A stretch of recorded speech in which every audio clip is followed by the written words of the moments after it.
Mērķa vizualizācija. Nākotnes notikumu mentālā vizualizācija, pazīstama arī kā garīgā simulācija vai iedomātā nākotne, ir paņēmiens, kas palīdz ieraudzīt iespējas un izstrādāt plānus šo iespēju īstenošanai. Šī meditācija ir vingrinājums, kuru pildot ar vizualizācijas palīdzību, tiek stimulēta mērķtiecīga uzvedība, paaugstinās ticība panākumiem, uzlabojas motivācija un emocionālā iesaiste mērķa sasniegšanā. Es to saucu par pasīvo rīcību, kas prasa minimālus ieguldījumus, bet var sniegt pārsteidzoši interesantus rezultātus. Lai sāktu, atrodiet ērtu vietu, kur jūs netraucēs, un aizveriet acis. Dažas reizes lēni ieelpojiet un ļaujiet sev atbrīvoties.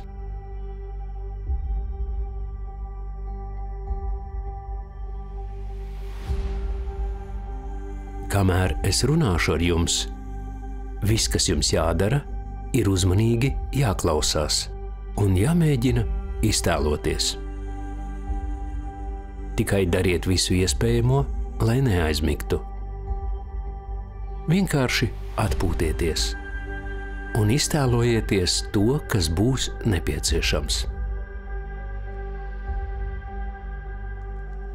Tagad padomājiet par vienu konkrētu mērķi vai rezultātu, kuru vēlaties sasniegt nākamajā savas dzīves gadā. Piemēram, attiecību mērķis, izglītības mērķis, jūsu sasniegumu mērķis vai kaut kas ar darbu saistīts. Galvenais, lai tā sasniegšana sniegtu jums maksimālu gandarījumu. Tagad jums ir laiks 30 sekundes, lai to noformulētu un savā prātā spilgti vizualizētu gala rezultātu.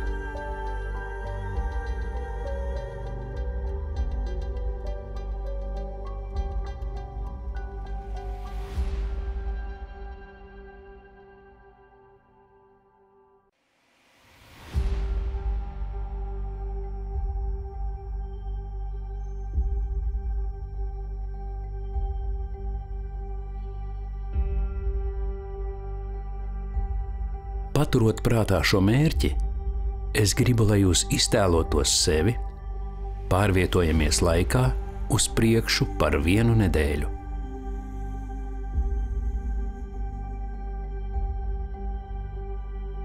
Divām, 3 nedēļām un jau 4 nedēļām.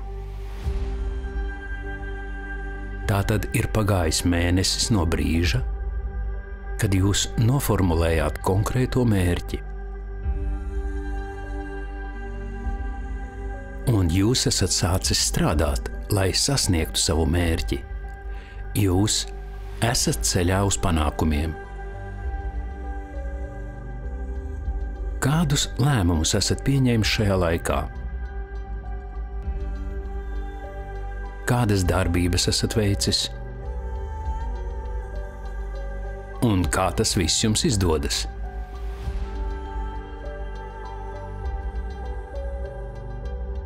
Kā jūs jūtaties šajā ceļā uz panākumiem? Vai jūs esat kaut kā mainījies? Pārdomājiet.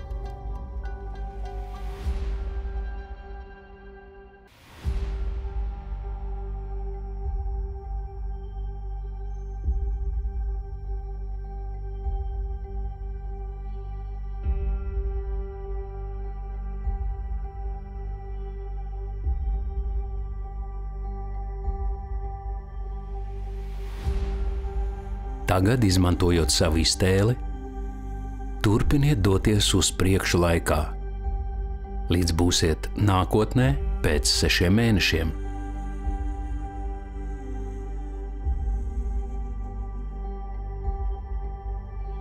Jūs esat jau ievērojami tuvāk sava mērķa sasniegšanai. Jūs sākat sajust visu savu lēmumu, centienu, darbību rezultātu. Kā tas ir?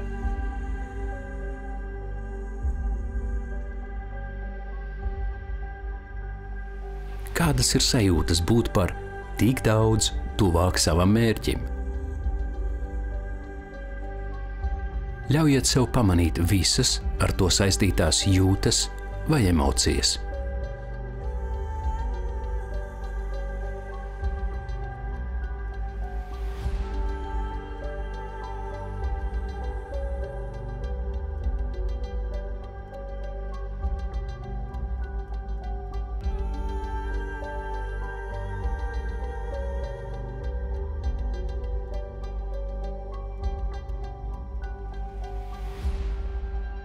Tagad es vēlētos, lai jūs turpinātu doties vēl tālāk uz priekšu laikā,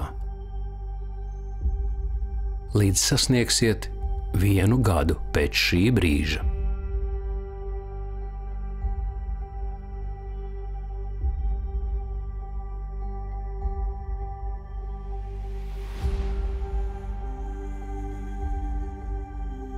Un lūk, jūs esat pilnībā sasniedzis savu mērķi noteiktajā termiņā vai pat ātrāk. Jūs esat guvis panākumus.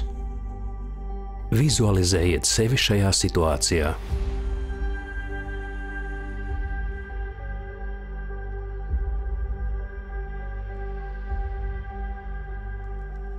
Kur jūs esat? Kāds jūs esat? Ko jūs darāt? Kā jūs izskatāties? Ar ko esat kopā, vai arī vairs neesat kopā? Ko cilvēki jums saka, un ko jūs viņiem atbildat?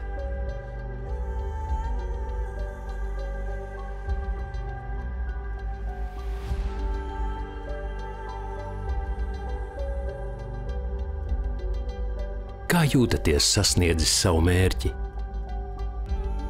Kādas emocijas ir saistītas ar šo sasniegumu?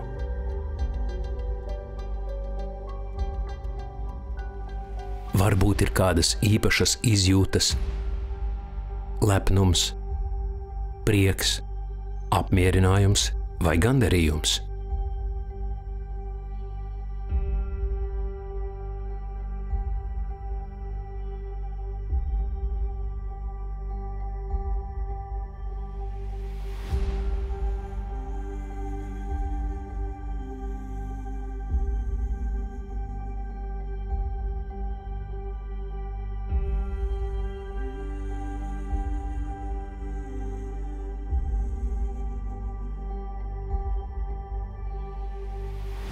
Bet tagad es vēlētos, lai jūs atskatītos uz to ceļu, ko nogājāt, virzoties uz šo mērķi.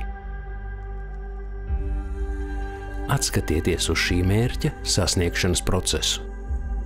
Tas bija viegli, emocionāli, grūti, gandrīz neiespējami. Atskatieties atpakaļ uz darbu un pūlēm, ko pielikāt, un apsveriet, kā soli pa solim sasniedzāt savu mērķi. Kas bija tie mazie solīši, ko spērāt mērķa virzienā? Vai kaut ko darījāt iekšēji, lai gūtu šos panākumus?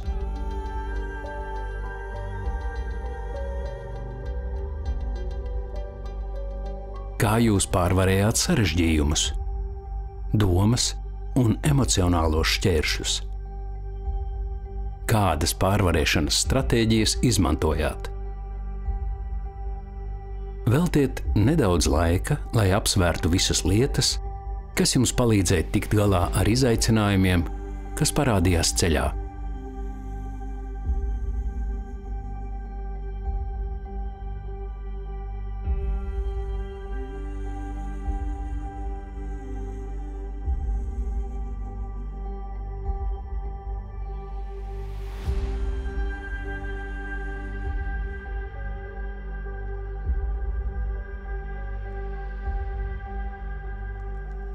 Labi.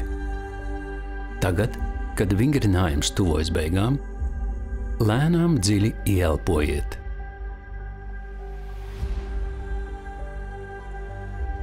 Un, kad esat gatavs, uzmanīgi atveriet acis.